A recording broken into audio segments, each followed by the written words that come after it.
할렐루야. 그럼 우리가 가장 힘들어하는 것이 무엇일까 한번 생각해 봤더니 용서라는 거더라고요. 용서. 참 용서하는 게 참 힘들어요. 그죠? 참 힘든 일입니다. 그러면 또 우리의 인생에서 그 용서라고 하는 것은 그 힘든 반면에 우리를 매우 행복하게 하는 길이기도 하더라 하는 것을 깨닫습니다. 여러분, 용서하지 못해서 분쟁이 끝나지 않아요. 용서하지 않기 때문에 평화가 이루어지지 않습니다. 그러나 용서하기 시작해 보면요, 크고 작은 갈등들, 그것들이요 봄날에 눈 녹듯이 그냥 사그러지고 말아요. 지구상의 가장 긴장이 고조된 지역은 남과 북의 휴전선이 아닙니다. 그곳은 바로 팔레스타인에 있습니다.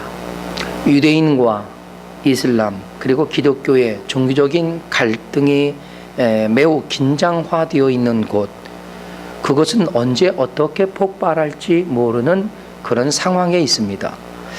특히 유대인과 이슬람의 긴장은요 그야말로 무비출입과 같아요. 그냥 잘못 건드리면 폭발해버리고 맙니다. 그들의 긴장은요 사실 종교적인 갈등이 주 원인이긴 하지만요 그 안에 또 다른 문제들이 있습니다. 그것은 피해를 입은 사람들이 가지고 있는 원한입니다. 이 원한은 이 원수를 갚겠다라고 하는 그들의 의지가 더욱더 긴장감을 만들어내고 있는 겁니다. 자, 이런 땅에 용서 사실 쉽지 않아요. 어떻게 보면 사치스러운 말이다라고 하는 생각도 들고요. 또 전혀 어울릴 수 없는 말이다라고 하는 그런 생각이 들기도 합니다. 그런데 말이에요, 그런 곳에 용서가 일어나고 있었습니다. 할렐루야. 예, 여러분, 다큐멘터리로 제작된 영화 용서라고 하는 영화가 있습니다. 이것은 팔레스타인의 무슬림과 유대인 가운데 예수 그리스도를 믿고 그리스도인이 된 사람들 간에 그 이전에 깊었던 역사의 골을 넘어 평화와 화해와 더불어서 용서가 일어나고 있는 것을 보여주었던, 그야말로 복음이라고 하는 것이 얼마나 위대한 사랑의 열매들을 맺고 있는가 하는 것을 보여준 다큐멘터리 영상입니다. 여러분, 이 다큐멘터리에서 전하는 메시지는요, 유대교와 이슬람의 갈등, 그리고 이 땅에 용서할 수 없을 것 같은 그 절대적인 적대 관계, 그들에게도 오직 예수 그리스도의 복음이 들어가면 평화가 이루어지더라 하는 것입니다. 용서가 되더라 하는 것입니다.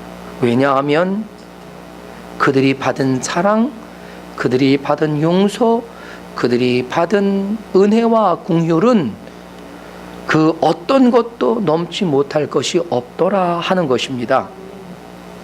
사랑하는 여러분, 우리는 누구와 어떤 갈등의 문제를 가지고 혹 불편하게 살아가고 있습니까? 거기에 예수 그리스도의 십자가의 복음이 있을 때, 그때 우리는 그들을 용서할 수 있습니다. 화해와 평화의 길을 걸어갈 수 있게 되는 것입니다. 그럼 우리가 왜 용서하지 않는가? 분명 용서를 하면 평화가 있는데 왜 용서하지 않는가? 그와는 평화롭게 지내고 싶지 않다는 겁니다. 그게 원수간인 거죠. 원수간. 그래서 뭐 평생 원수도 있잖아요. 그죠? 그런가 보네. 예. 평생 원수도 있어요. 하지만 평생 원수라는 것은 평생 함께 있어야 할 사람이다 라고 하는 말이기도 한 거죠. 여러분, 우리는요 용서하지 않는 것이 얼마나 나 자신을 불편하게 하는 것인지 우리는 압니다. 우리가 용서함으로 누리는 참된 평안, 그것을 여러분이 누리게 되시기를 주님의 이름으로 축복합니다. 여러분, 세상에는 용서할 수 없을 만큼 큰 잘못을 저지르는 경우는요 많아요. 결코 적지 않습니다.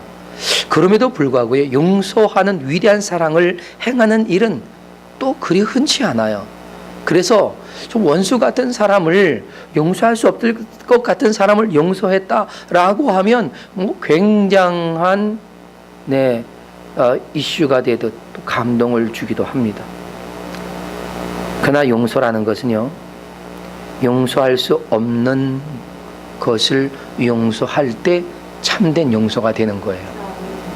누구나 용서할 수 있는 것을 용서하는 건 그건 용서가 아닙니다. 용서라는 말은요, 은혜를 베푼다라고 하는 원어의 의미를 가지고 있습니다. 그래서 용서는 가장 적극적인 사랑이라고 할 수 있는 거죠. 그래서 원수를 사랑하라 라고 한 이 말은 원수를 용서하고 그 원수를 불쌍히 여겨 주어라 라고 하는 것입니다. 용서할 수 없이 큰 잘못을 저지르기는 했지만 그를 용서할 수 있어야 한다 하는 것이죠. 그러면 그를 용서할 수 있는 것은 하나님께서 나를 사랑하셨고 용서하셔서 구원하셨듯이 그 또한 하나님께서 그를 사랑하시고 그를 용서하시고 그를 구원하시기 원하시고 계시기 때문이라는 것을 우리는 알아야 합니다. 이것이 우리가 용서해야만 하는 분명한 이유고 목적이죠. 사실 또 다른 용서에 대한 이유는요, 내가 바로 그러한 은혜로 용서를 받은 당사자이다라고 하는 것입니다. 여러분, 사실 오늘 본문의 시작은 바로 여기서부터 출발하는 겁니다. 바울과 더불어 고린도 교회 성도들이 큰 근심이 되었던 한 사건, 정말 그들의 마음을 가슴 아프게 했던 한 사건이 고린도 교회에 있었던 겁니다. 여기에 근심이라고 번역되고 있지만 이 근심이라고 번역된 이 말은요, 육체적으로나 정신적으로 굉장히 큰 고통을 갖는 아픔을 의미하는 것입니다. 그러니까 이런 그들에게 아픔이 될 만큼의 그런 근심거리, 그런 문제, 그런 사건이 일어나서 사람들에게 굉장히 어려운 형편을 제공했다 하는 것입니다. 사실 그 사건이 정확하게 어떠한 것인지는 알 수 없어요. 성경학자들마다 말하기를 이는 근친상간의 범죄다, 또는 동성애에 관한 문제였다, 또는 유대교의 율법적인 사고를 가지고 들어온 잘못된 거짓 교사들의 행패였다라고 보기도 하지만 그것이 정확히 무엇인지는 사실 모릅니다. 그런데 중요한 것은 분명 그 일로 인해서 바울과 고린도 교회가 큰 아픔을 가지게 되었다라고 하는 것입니다. 그런데 바울은 우리에게 큰 근심을 준 그 사람을 용서하자는 것입니다. 용서하자고요. 그를 이제는 용서하고 그 영혼이 멸망하지 않도록 배려하자 하는 것입니다. 이는 사실 바울이 가르친 복음과 사랑의 메시지, 거기에 적절한 조치가 아닌가 싶습니다. 고린도전서 13장에서 보여주셨던 그 사랑의 메시지, 그것을 기억하자는 것이죠. 여러분, 죄는 미워하고 반드시 징계되어야 합니다. 죄값은 치러야 돼요. 그러나 사람만은 용서하고 구원하도록 해야 한다는 것입니다. 간디의 유명한 말이 있죠. 죄는 미워하고 사람은 미워하지 말고 사랑하라고 했습니다. 사실 잘못된 것은요, 바로 잡으면 되잖아요. 그렇잖아요. 바로 잘못된 건 고치면 돼요. 상처 입은 거 여러분 치료하면 됩니다. 그러나 영혼을 잃어버리면 아무런 소용이 없는 거예요. 물론 상처로 인한 고통은요, 죽기보다 힘들다고는 하지만, 그러나 한 영혼이 지옥에 떨어지는 것에 비하면 견디어낼 만하지 않느냐 하는 것입니다. 요즘 우리나라에서도요, 동성애 그리고 동성결혼의 문제가 뜨겁게 달아오르고 있습니다. 어제 오후 6시에 정말 가슴 아픈 일이 있었습니다. 그것은 김조광조라고 하는 남자와 김승환이라고 하는 두 남성이 동성결혼식을 많은 사람들이 보는 앞에서 행했습니다.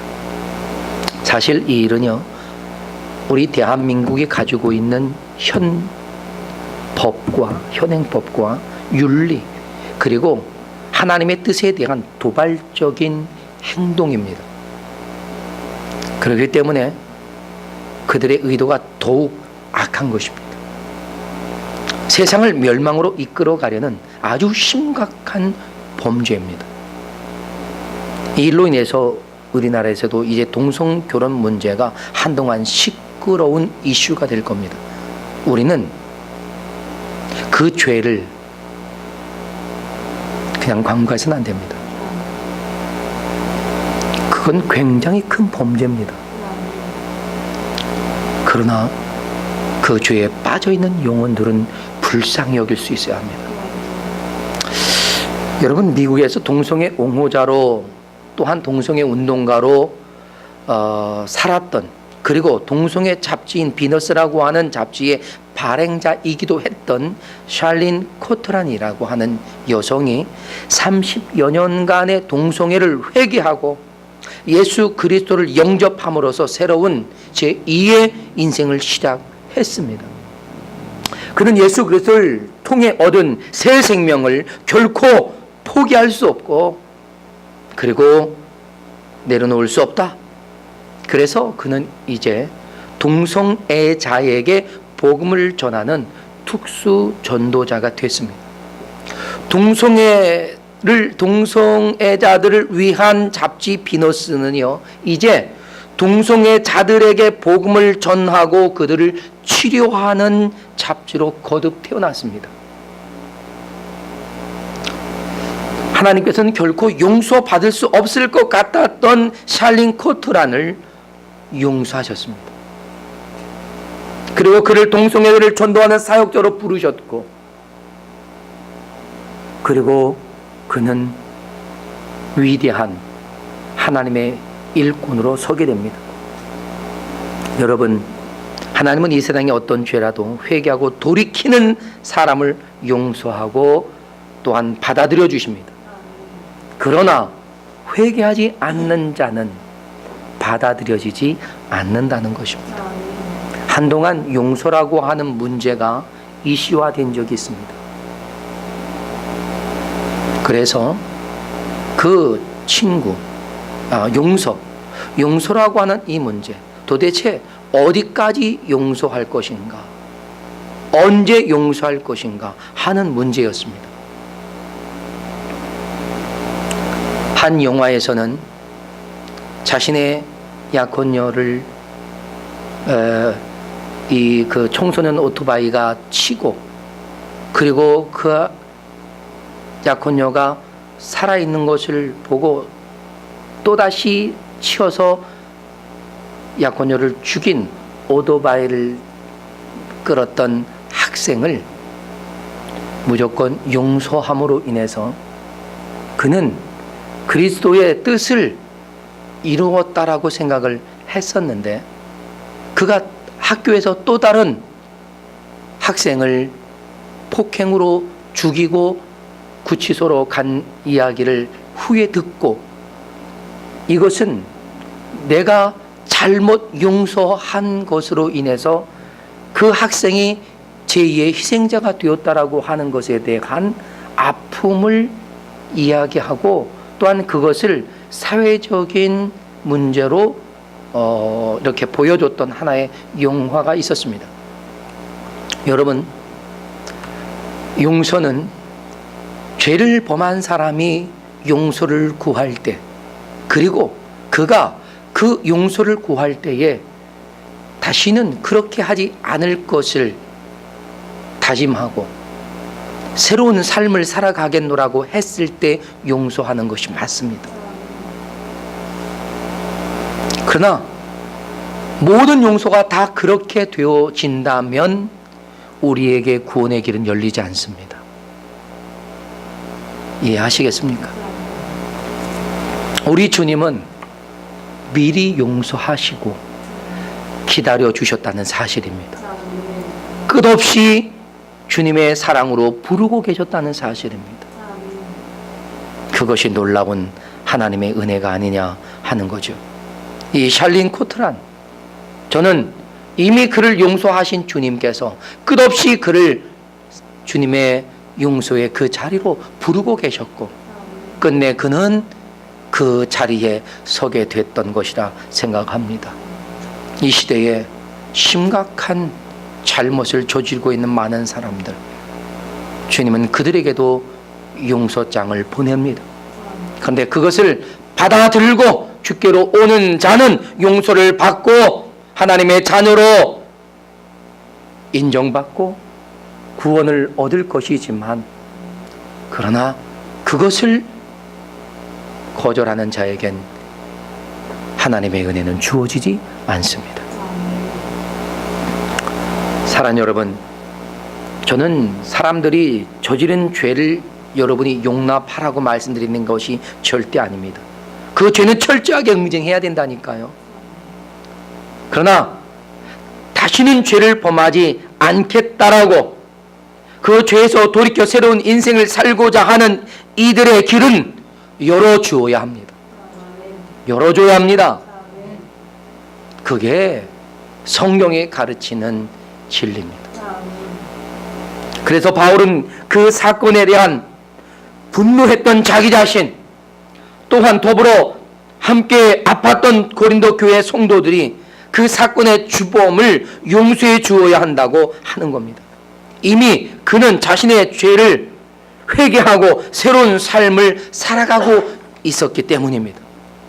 이렇게 돌이킨 그에게 계속해서 옛 사람을 대하듯 징후로 죄인 취급하고 애를 애써서 돌이킨 그를 너무 가혹하게 형벌한다면 그가 오히려 그의 인생에 감당할 수 없는 슬픔에 잠겨서 그의 거룩한 인생을 포기할 수도 있다는 것입니다. 죄를 용서받지 못한 채 죄책감에 눌린 사람들이 가지는 질병이 바로 우울증입니다. 심각한 우울증에 빠지면 그들은 자신의 생명을 끊는 자살로 나아가기도 합니다. 그러니 그가 회개하고 돌이키지 않는다면 결코 영을 용서할 수 없겠지만, 그가 회개하고 돌이키면 더 이상 그를 정죄하지 말고 용서하고 사랑을 베풀라고 하는 것입니다. 지금까지 우리가 그에게 행한 것으로도 잘못을 회개하고 돌이킨 그에겐 충분한 형벌이 되었다라고 선언하는 것이 이 바울의 이야기입니다.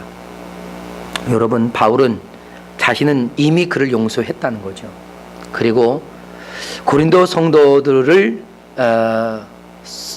그 성도들에게 그를 용서해 주기를 호소하고 있는 겁니다. 그래서 바울은 너희가 그를 용서하면 나도 그를 용서하겠다고 말하죠.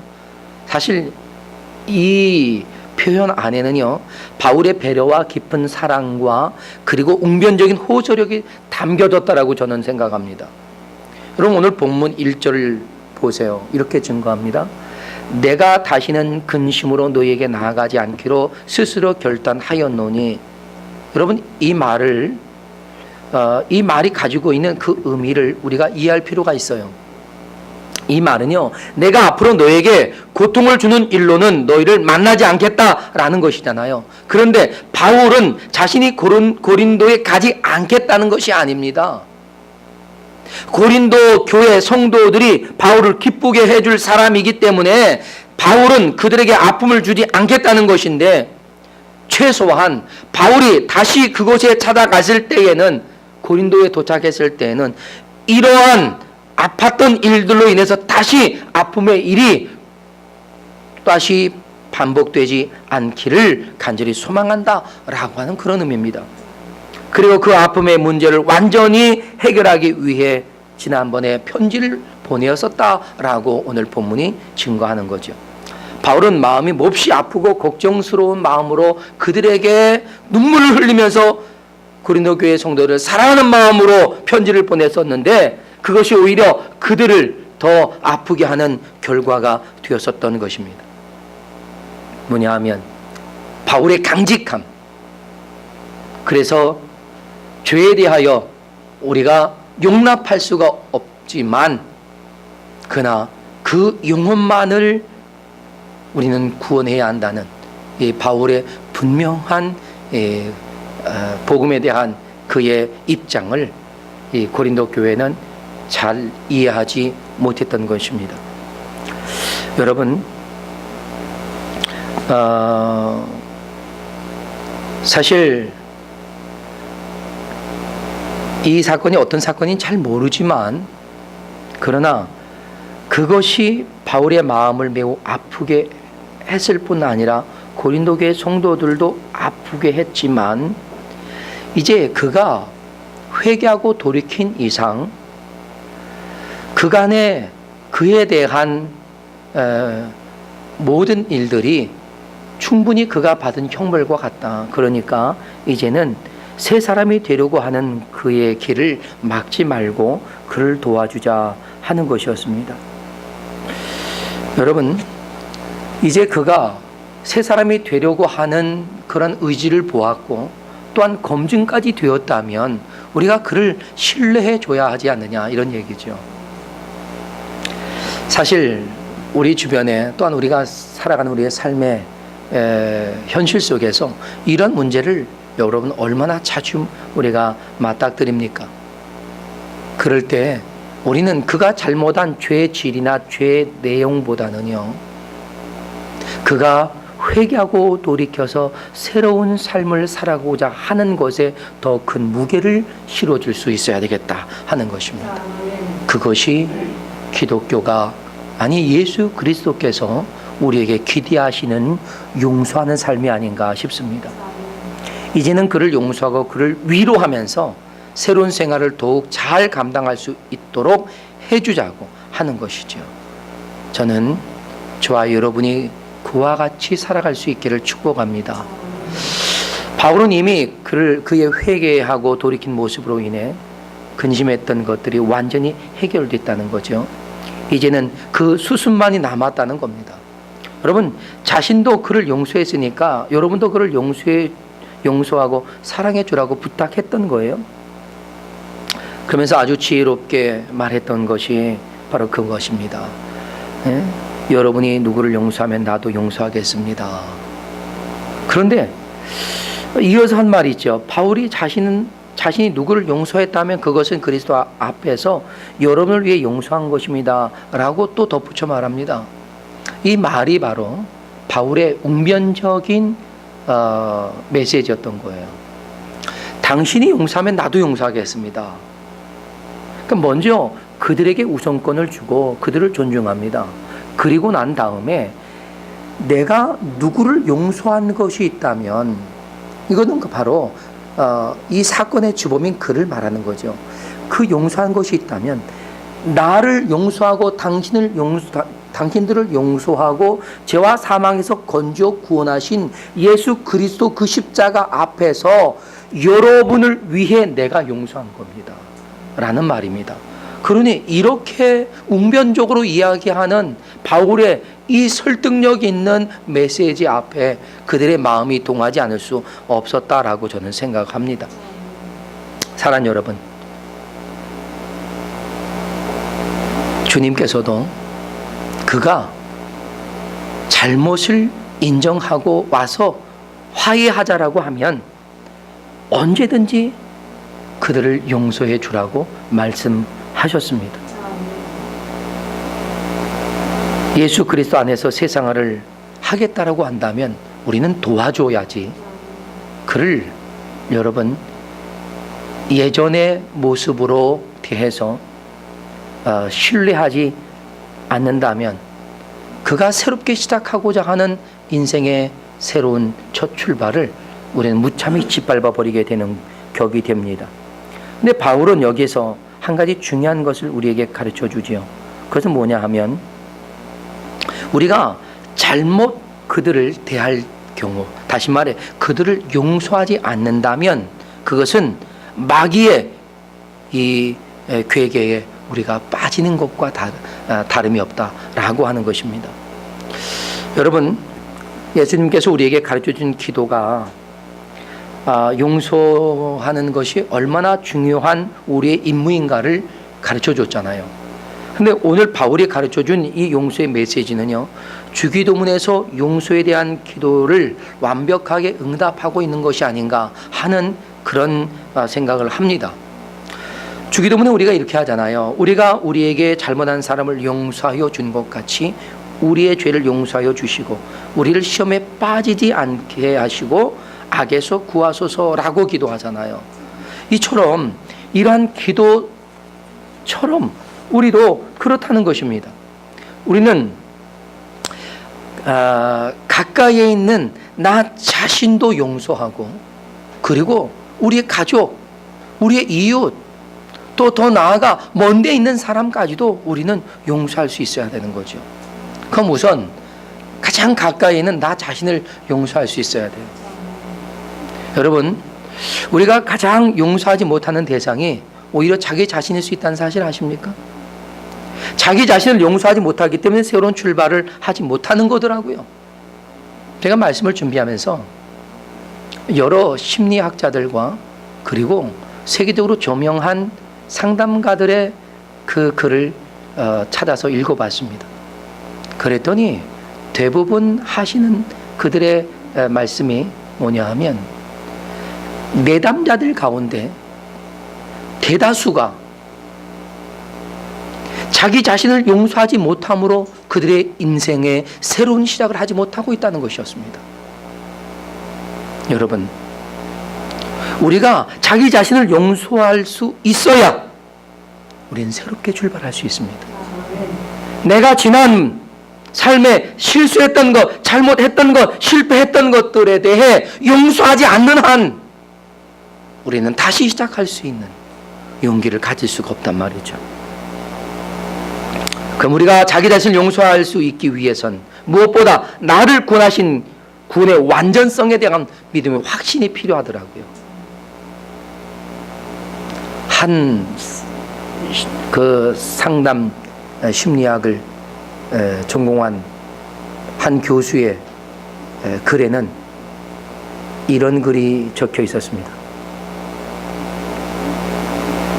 예수 그리스도가 당신의 스스로를 용서할 수 없는 것들을 이미 용서하셨고 당신에게 참된 평안을 주었습니다.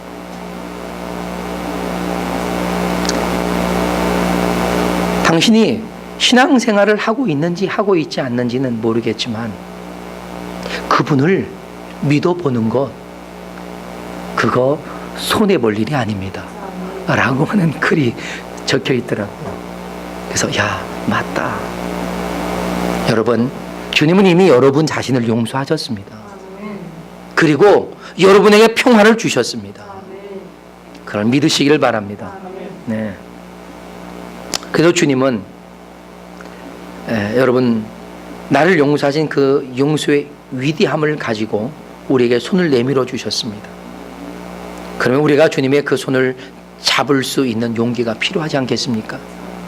우리는 나 자신의 실패를 용서하고 그리고 다시 도전할 수 있기를 바랍니다. 그리고 우리의 무능력도 용서해야 돼요. 왜 무능력을 용서하느냐? 무능력 그대로 살아가라는 말이 아니라 무능력을 용서하고 그리고 다시 새롭게 시작해서 그 무능력을 능력으로 회복시켜가라고 하는 사실입니다. 여러분, 우리가 우리 자신의 무능력을 용서하잖아요. 그러면 내 안에 있는 크고 작은 능력을 발견할 수 있습니다. 여러분, 우리가 능력이 없어서 실패하는 게 아니에요. 능력이 없어서 우리가 주저앉아 있는 것이 아니라 무능력이 문제가 아니라 무기력증이 문제라는 사실을 여러분 아셔야 합니다. 무기력증이 심해지면요, 그것이 곧 우울증을 넘어 조울증에 가는 거예요.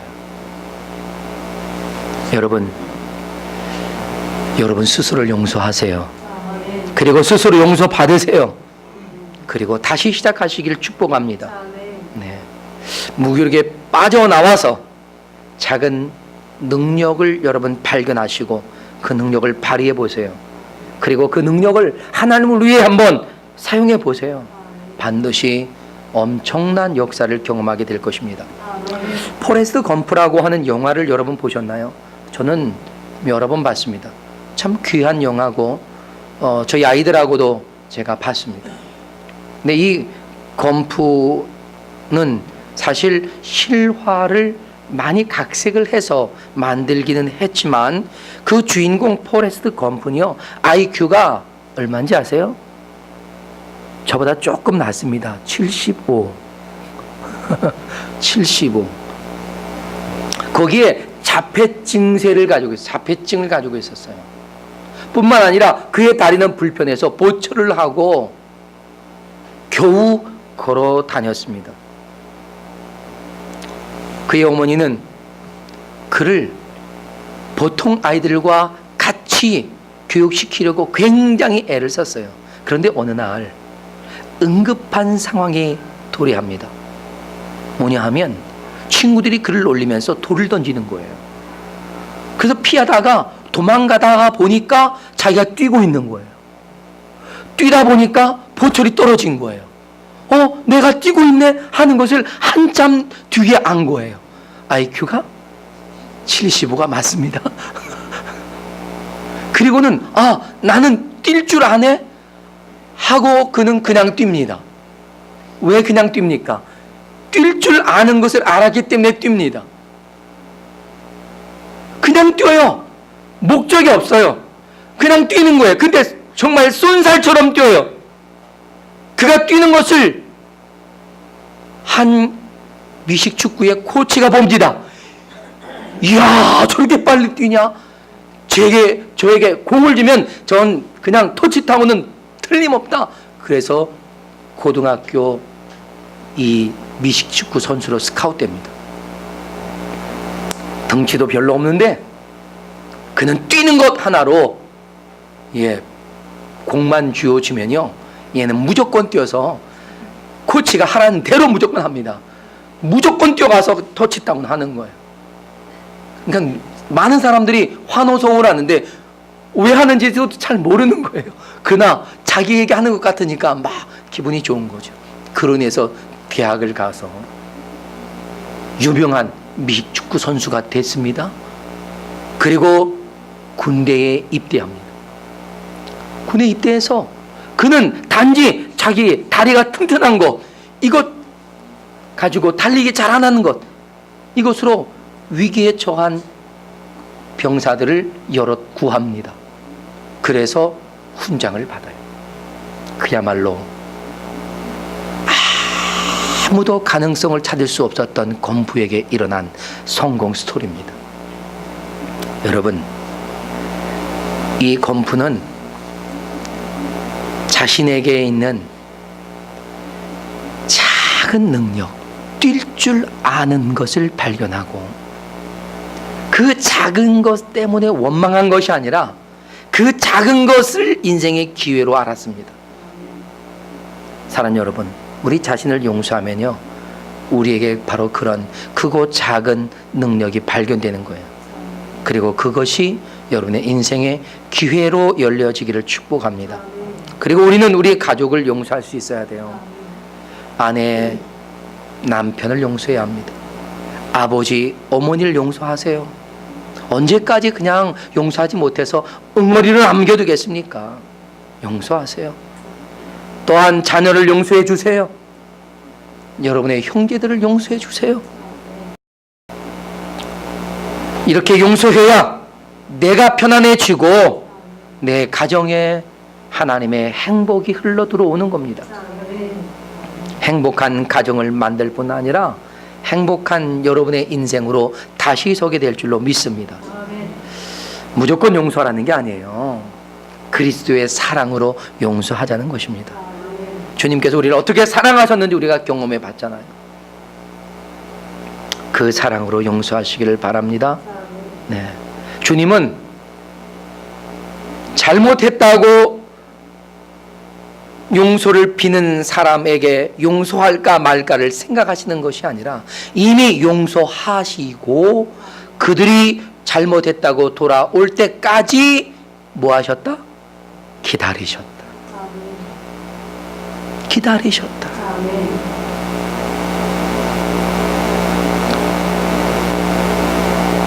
저와 여러분이 주님의 사랑으로 용서하고 그들이 잘못했다고 용서를 구할 때까지 기다려주는, 이미 용서함으로 여러분의 평안이 있고 그들이 잘못했다고 돌아옴으로 여러분에게 행복이 있는 그런 인생 되시기를 축복합니다.